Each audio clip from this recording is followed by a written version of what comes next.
бүгінгі қазақ қоғамы туғанға тасбауыр, жақынға жау, досына дұшпан болып кетті.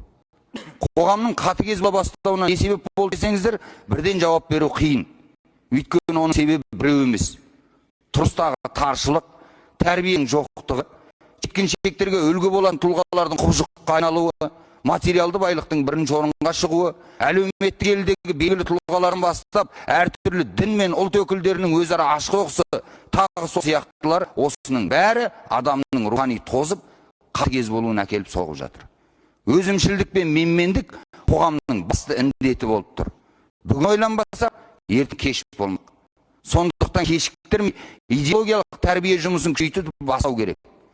Тәрбие тал бесіктен дегендей, Қазақстандағы мультфильмнен киноға, балақшадағы қақпақтан романдарға дейін адамдардың бойындағы мейірім мен бауырмалдықты, мемлекетшілдік пен әділдікті насихаттау керек.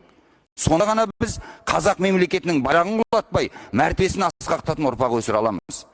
Қазақ мемлекетінің материал емес құндылықтарын қайта түгендеп, оны жастардың санасына сіңіру біздің міндетіміз.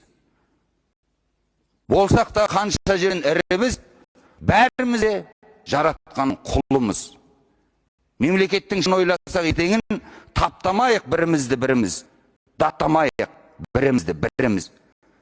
Қанша батпан болса да ғымымыз, бәрі өтпелі екендігін біліңіз. Жылтыраған бұйым үшін жаланның таламайық бірімізді біріміз, сабамайық бірімізді біріміз, қамайық бірімізді біріміз.